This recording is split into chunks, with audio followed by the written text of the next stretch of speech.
Hi there and welcome to MiWeek. Thanks so much for joining us. I'm Christy McDonald. It's the most pivotal Detroit mayoral race in years. Who wins in November will have the task of leading a city out of bankruptcy, restoring government function, and helping make it a place that people feel safe and want to live. Even if you don't live in Detroit, what happens in the state's largest city impacts all of us in some way. So tonight, we're talking to both candidates, Benny Napoleon and Mike Duggan, about their plans and why each should be the next mayor of the city of Detroit. Our contributors are here tonight: Nolan Finley of the Detroit News, Stephen Henderson of the Detroit Free Press. And we start first with candidate Benny Napoleon, who is also the Wayne County Sheriff. Sheriff, thanks so much for joining us on MiWeek. We appreciate it. Hi, Christy. How are you? I'm well, but given all of the things I just listed off that the next mayor is going to have to tackle in the city of Detroit, why on earth do you want this job? You know, the fact is that, we are facing difficult times. We need leadership that is experienced, that is strong, that is tough, that's unafraid to tackle the serious issues that we have in this community. I have lived here my entire life. I have had the experience of Detroiters. I understand what it's like to live in this community on some very difficult circumstances. You don't have to tell me about high insurance rates. I've paid them. You don't have to tell me about crime. I've been a victim. You don't have to tell me about vacant homes, one next door to me. But so I've had those that you're qualified, though, to tackle the serious issues that the Christy, city's facing? you didn't go there, did you? Am I qualified?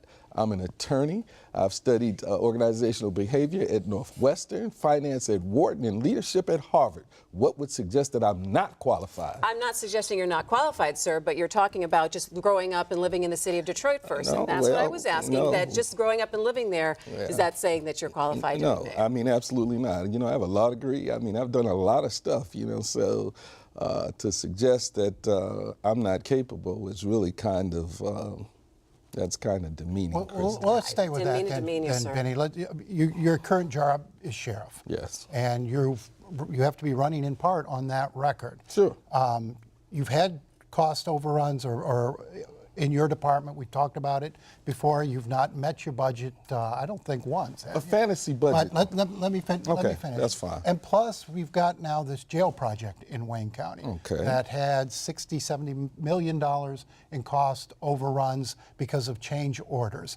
Talk first about the reason your budget's not balanced, and then whether or not you had any role at all in those change orders that led to the cost overruns. The commission in the county executive for 40 years, not just under my leadership, but under my predecessor, he was over budget every year. Facano was over budget every year. Mr. Lucas was over budget every year because folks have engaged in fantasy budgeting for the sheriff's office for years. I have 2,800 prisoners under my control, and they budget me for 1,800. So, this is coming to a head because, quite frankly, there's only 3 ways you can get out of the county jail. You can serve your time, you can bond out, or you can be released by the chief judge of circuit court. Absent that 2,800 people that I have are my responsibility. I have to feed them, I have to clothe them, I have to transport them, I have to wash their clothes, I have to have a registry. All of those things we have to do, and quite frankly, until you tackle the elephant in the room, the tiger in the cage, which is the population of the jail, until you budget the jail for what we actually have as opposed to what you hope we have, we will continue to be over budget as every sheriff has been. Secondly, as you talk about the new jail, the fact is there's an investigation by the federal government. There's also one by the Wayne County prosecutor, one-person grand jury impaneled. She has endorsed my candidacy for mayor of the city of Detroit. She understands very clearly that I had no significant role in building the jail, that no elected official builds a building in Wayne County. That is the responsibility of the Wayne County executive. I operate the jail. I don't build the jail. So all I agreed to do was to operate the jail, take the keys when the jail is built, and put them in the prisoners in there. So specifically, did you have any input on the change orders? Not to my knowledge, no. And that's really not the significant part of it. The issues as it relates to the jail was, from my perspective, is that they went out and didn't tell the truth from the beginning because the project that they bonded was not the project that they ultimately needed to have financing for. And when the county went back to get the extra money, considering some other things that were going on in the county commissioner said, "We're not giving you that money." Things stopped. Stephen. Sheriff, I know you oppose the bankruptcy in Detroit, but I want to talk to you about what the bankruptcy will accomplish, which is to essentially restructure $18.5 billion in debt and liabilities. I want you to try to explain what you would have done if not bankruptcy to get rid of that debt.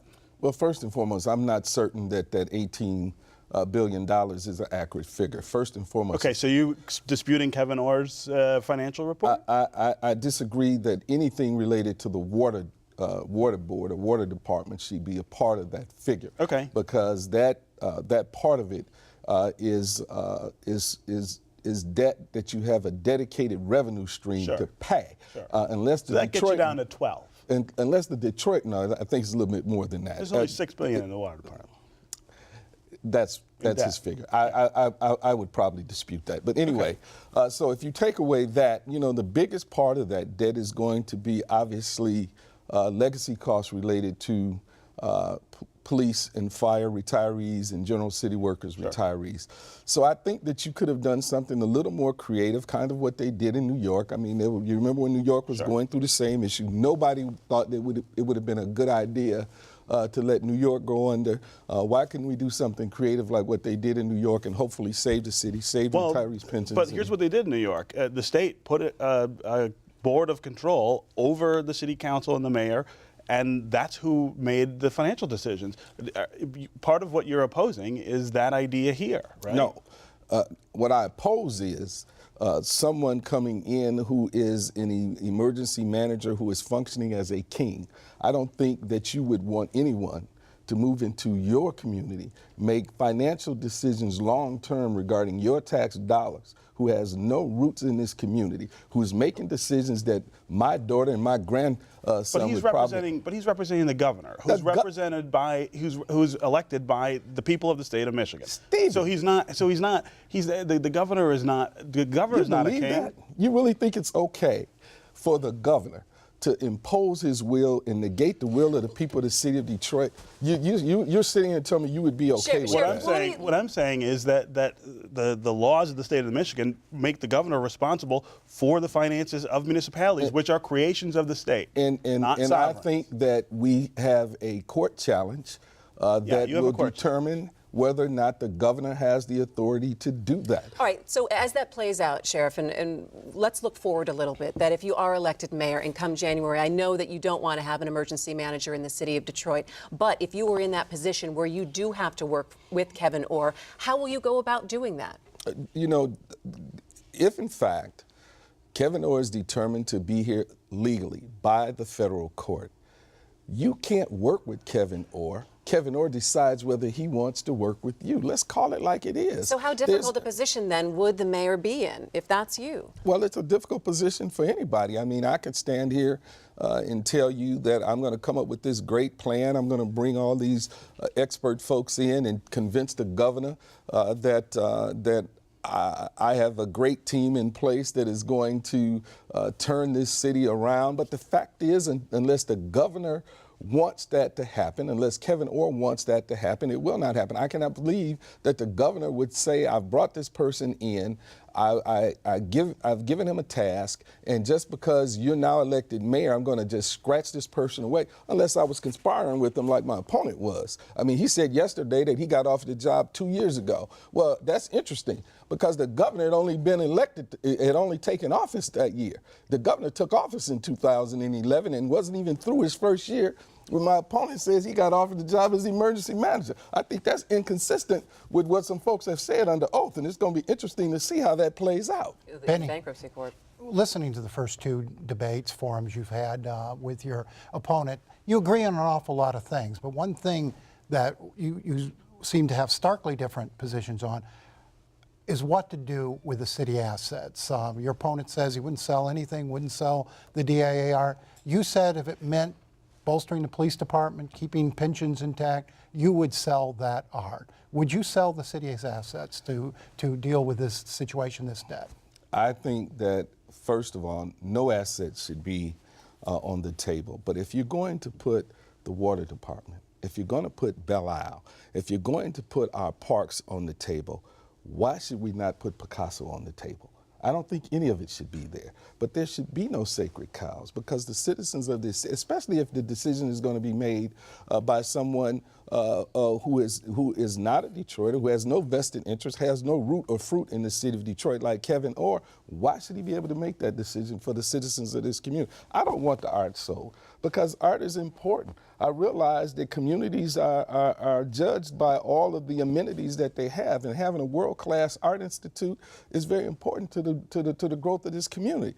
But I can't say that if you give me a choice between a police officer and Picasso, that I'm going to take Picasso. I'm not going to say that. But if at the end of this hearing we're currently in, the bankruptcy judge says, no, you're not eligible for bankruptcy, would you sell the art and other assets to satisfy the debt? I don't know. We'd have to look and see if there are alternatives. We'd have to look to see if there's a more viable resolution to this, to the situation that we're in. You know, we have to look at all options if, in fact, we don't go into bankruptcy. I don't think, as I was going through my organizational behavior class, one thing that I learned very clearly, if you're going to only figure out one way to do something, it's probably not the best or the right way. So let's get at the table, let's be creative, yes, let's be intellectual and think through this process without being reactive and getting to the point where you're panicking because of the situation that you're in. So let's take a reasonable look at it, see what's in the best interest of the citizens of the city of Detroit, and then we move forward. Let's talk really briefly as we're wrapping up here about public safety. Would you say that's the most important thing on Detroiters' minds, and then making sure that you're getting more people moving into the city